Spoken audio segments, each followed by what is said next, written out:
of the turbulent 60s with its protests, long hair, and beads, folk singers with guitars prodded our collective conscience with the message in Blowing in the Wind, Times They Are A-Changin', and He Ain't Heavy, He's My Brother. The song leader or performer with a guitar became a popular item across the religious community. In the past 20 years, a new style of Christian music has evolved that has gained listeners far beyond church youth groups. Hello, I'm Barbara Holmes on the staff of St. John's United Methodist Church and your host for today's Austin Faith Dialogue. This weekly religious public affairs program is brought to you by Austin Metropolitan Ministries. 2 weeks ago, our program featured 3 guests who've been involved in the contemporary Christian music scene here in Austin. Today, we'll continue that dialogue, looking at the popularity of this style of music within the religious community and beyond. Austin's such a funky place. Even within the community here, there's just a lot of controversy as to whether or not music can be used. I think Austin, as musical a town as it is and as common a ground as we have here in relation to music, Christian music ought to flourish here. And that's what we're going to talk about. Does Christian music flourish here today? And the guest will discuss that with us. I'd like to reintroduce to you again Maury Milliken, pastor at Mission Hills Church; Dick Pickens, longtime associated with radio and disc jockey and a lot of things. Also an ordained Presbyterian minister. Well, we were going to get to that later. And a good guy, too. Yeah. Generally a good guy. And I must introduce Philip Sandifer, whom you saw on the documentary, and is a performing artist, musician, and they bring a wealth of information and background. But for viewers that were not with us on the first show, I'd like for us to have just a thumbnail sketch of your background and how you got to this place in your musical and spiritual journey. And so, Maury, you grew up in the church, wandered off some, and where did that lead? Well, I have always enjoyed music since I was a kid and began exploring playing live music when I was a teenager. And when I came back into the church, I decided to keep playing music, the kind of music that I enjoyed and the kind of music that could reach my generation. And I've continued to enjoy music to this day. But you felt so strongly about the church that you did take steps, attended seminary. Yes. And are a fairly recent graduate of Austin Presbyterian Theological Seminary. Yes. And that's the seminary that you mentioned prematurely, I might add. Now is the time you're supposed to say that. Christian music, radio station, how did you get to that particular place, Dick? Sometimes I wonder about that. I started collecting records when I was about 7 or 8 years old, and I wanted to go into radio. By the time I was 10, I was actually on the air doing a radio program in my hometown in East Texas, Jacksonville, Texas. And then by the age of 15, I felt a distinct call into the ministry, which I finally fulfilled by going to seminary when I was in my late 20s. And I was the only disc jockey, I guess, who had at that point had ever gone to the Austin Presbyterian Theological Seminary. There have been some since. And then I find myself back in radio as a part of that ministry. I'm a pastor in the Evangelical Presbyterian Church, and this is my ministry in radio. So kind of like Maury, you have combined your love of music and your Christian commitment in your vocation. Exactly. Now, Philip, as a musician, performer, you have a strong church background.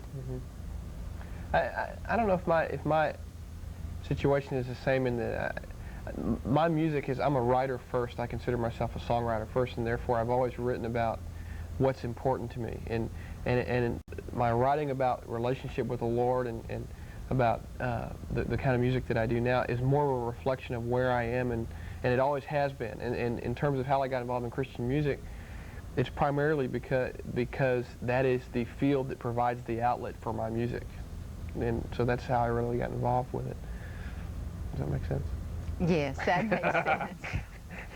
Well, on the tape you spoke about Austin ought to be a thriving place for Christian music, and Yeah. let's start with that. Dick, you have a little more historical perspective, I think, than these youngsters. And from your long history in the radio field, what are some of the particular factors in Austin that have brought about the popularity of contemporary Christian music? For one thing, the things like the Jesus movement of the early 70s, which brought about coffee house music ministry. It also this music filtered into the churches gradually.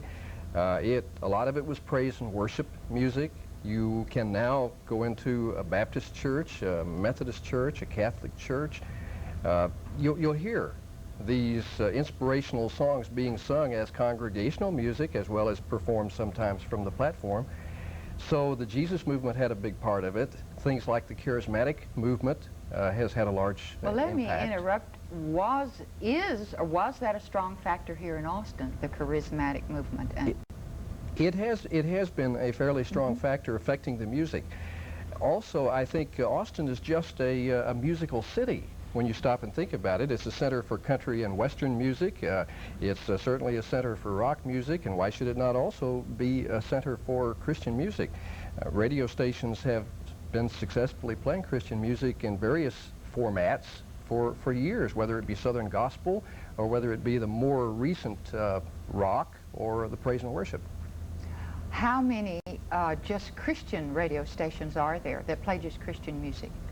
There are now 3 stations that you would call Christian format stations, and lately there are beginning to be some secular stations that are playing Christian music. That's something that used to happen a lot in the 40s and early 50s, but it stopped, and now it's coming back again because of the success of the Amy Grants, the Sandy Pattys, the Philip Sandefers. Yeah, probably to a great extent the last one. I think. I played you on my program just a week or so ago. Well, when you talk about Sandy Patty and Amy Grant and this being popular right now, who listens to the radio and to the concerts and to the performers? Mari, you were in a band and did a lot of playing. Who are the listeners? Now, I know that from a church perspective, certainly you're trying to reach those members of the congregation. But as you talked about your congregation, it was established primarily to try to reach those that had not been a part Yes. of a Christian community. So who are the listeners to this music today? Well, there's a real variety of people who listen. We find that contemporary music appeals to mostly younger folks. The particular style that we use in the church is sort of a light rock, middle of the road type of music, and that appeals to young single adults, young families, college students, and junior and senior high kids.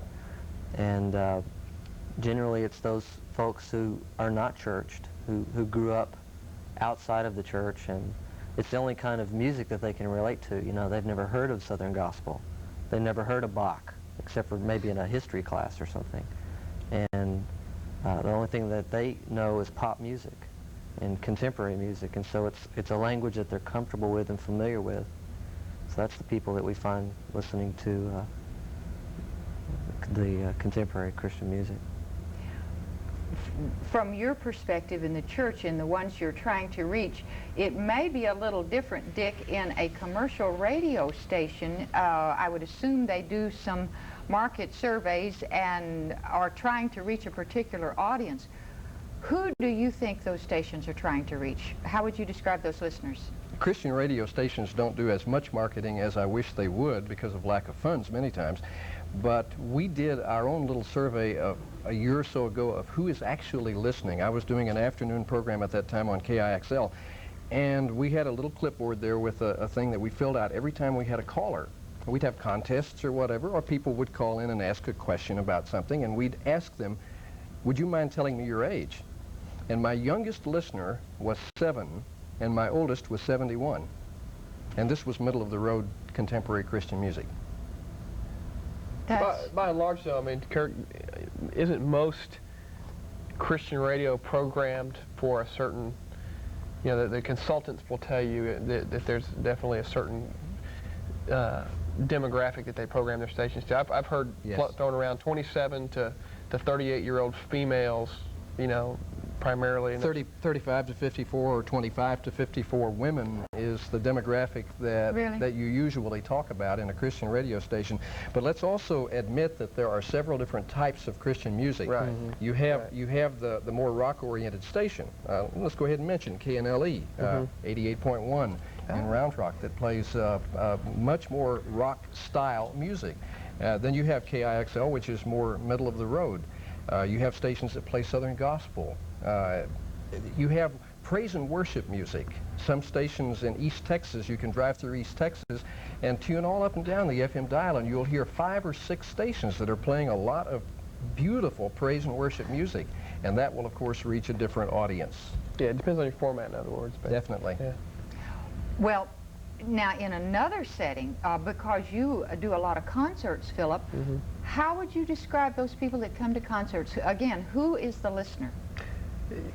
I typically find, as far as my concerts go, because my music fits pretty much within an adult contemporary format. I mean, we do, you know, high school kids for the most part. My particular style of music is a little bit too sedate for. I mean, it's not real sedate music, but it's kind of a light pop oriented type stuff. And so my audience is typically a 22 to 40 crowd. You know, that typically are the people that are at my concerts, and they come there basically by either having heard my music on a Christian radio station, or, you know, maybe the church that's sponsoring it or the concert promoter that's sponsoring it had gotten, you know, some word out throughout the community through newspapers, whatever the case may be.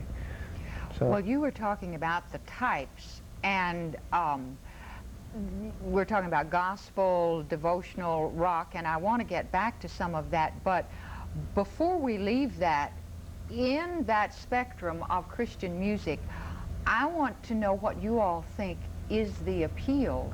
Why are they listening?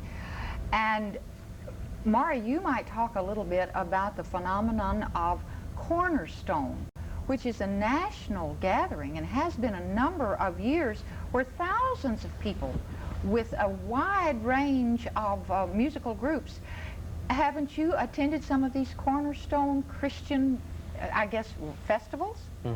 I attended Cornerstone 89 just recently. And tell us about that. Where was it? It's in Chicago, actually, outside of Chicago, fairgrounds near It is an open air? It's basically a music festival, several days, different stages, different styles of music. And it's a good place to get a taste of all the different styles that are most popular right now.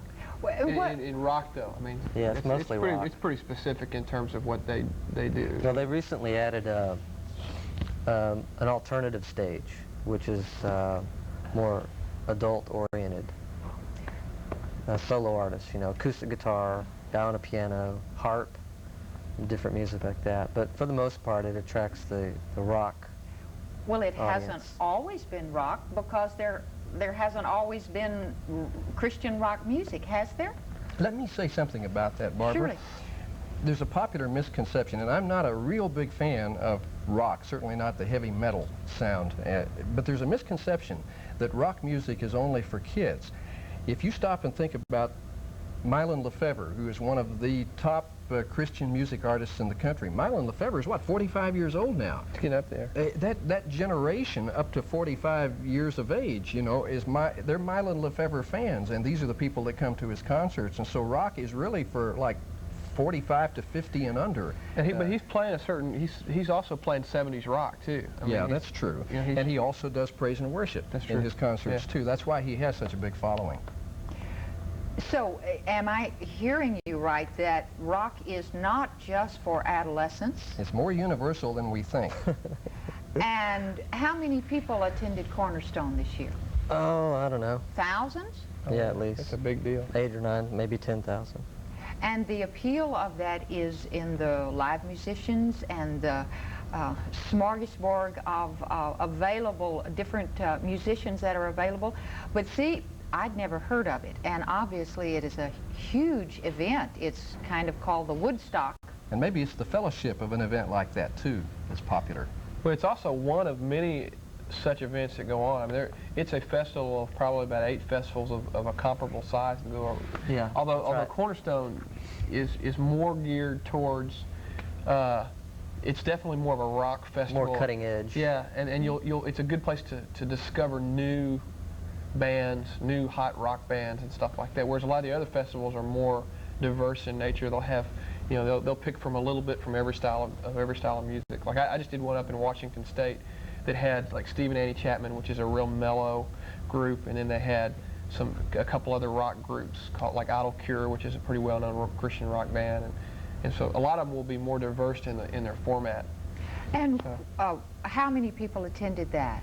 A little over 10,000. I mean, it was pretty big. Most of them are up around that size. Some of them are even bigger. So those kinds of festivals are not uncommon at all, and you can find everything from sort of quiet, devotional, tranquil music to the cutting-edge rock, as you called it. Maybe there's one more element, too, and that is the fact that it's an alternative music for Christian adults and young people who are a little tired of the garbage that they hear in the secular music world, and they just don't want to listen to that, but they don't want to give up music either, and so they tune into this kind of music.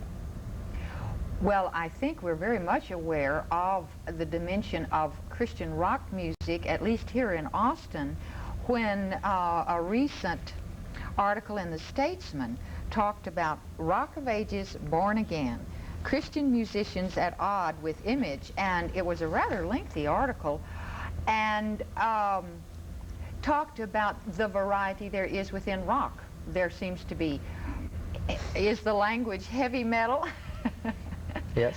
Yes. And the costumes that one identifies with some of the more popular groups in the secular world.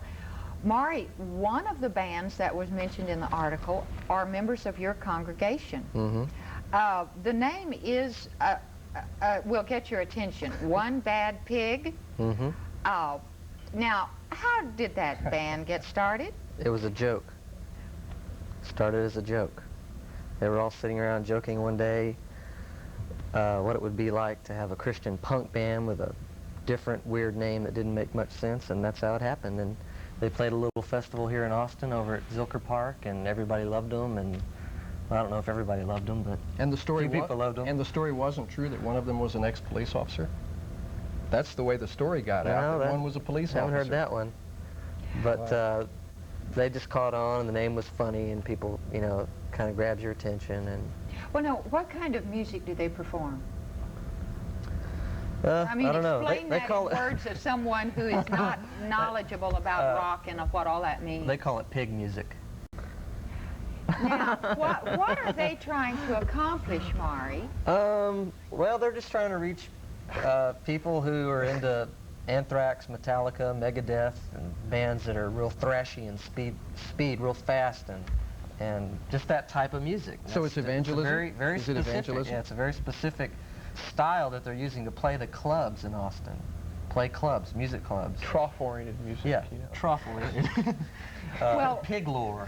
do people hear any? Are their lyrics communicating the gospel? Is that part of what they're about? Yeah, I think they would say their lyrics, their whole stage presentation, and hopefully their lives. Do they identify themselves as Christian Yes, rock? they say they're Christians individually. They're a Christian band, and they're a ministry of the church.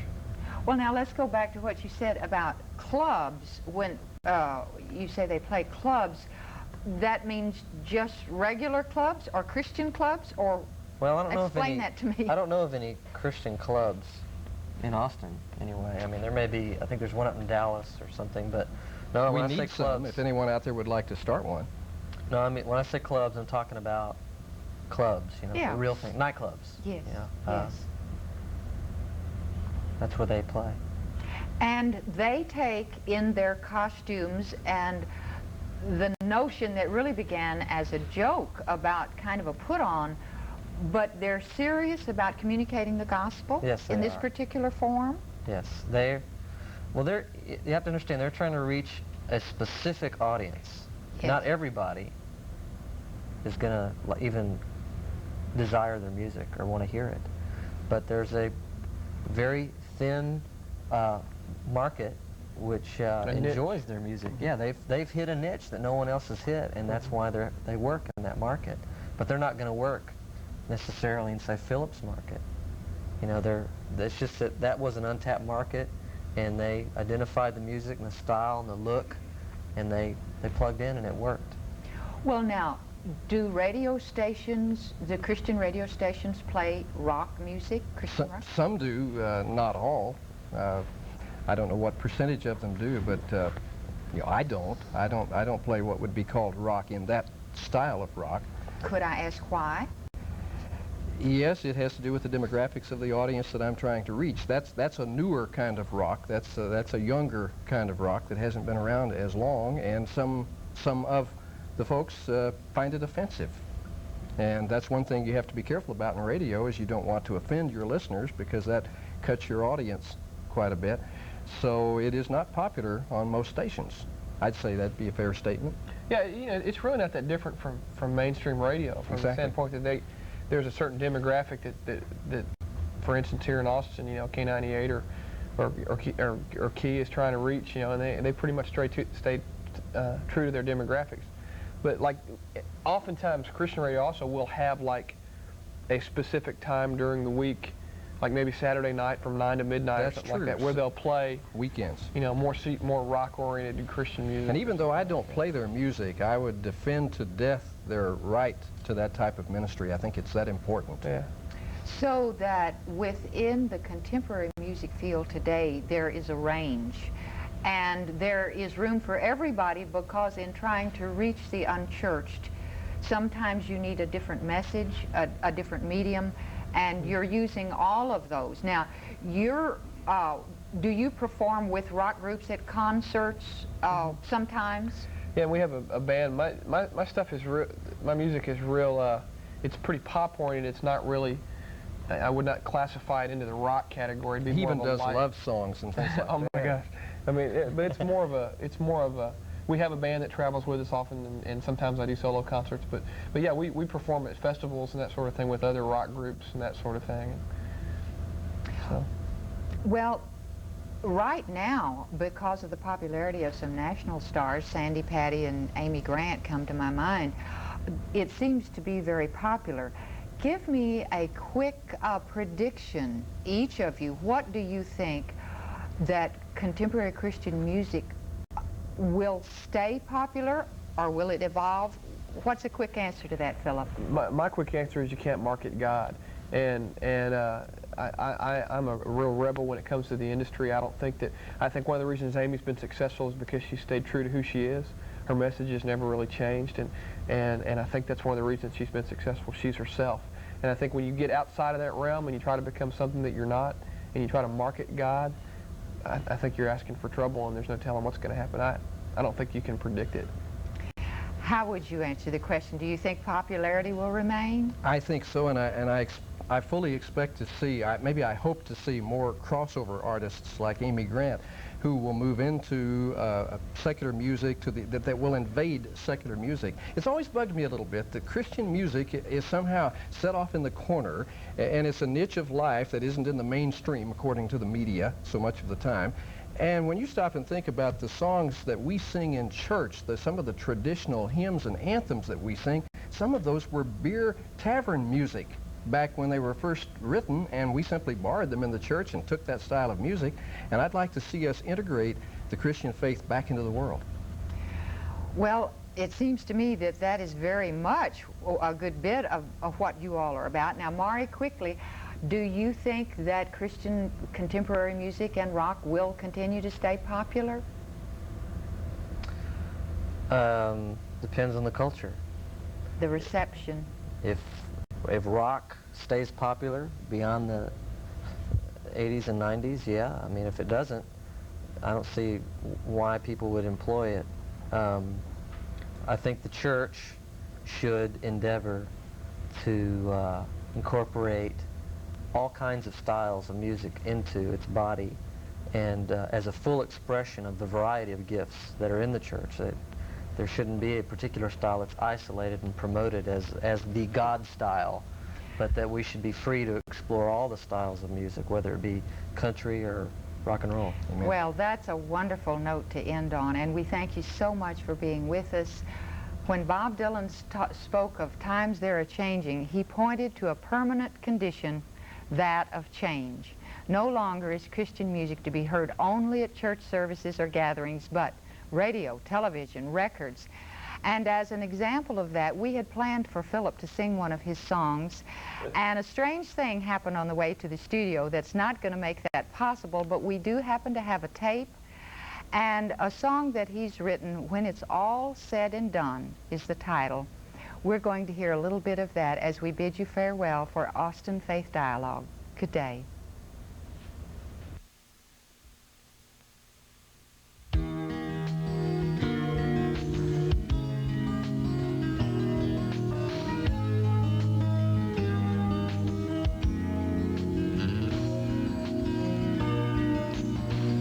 I could talk for hours about his coming, but the louder that I speak, I just grow deaf against his call.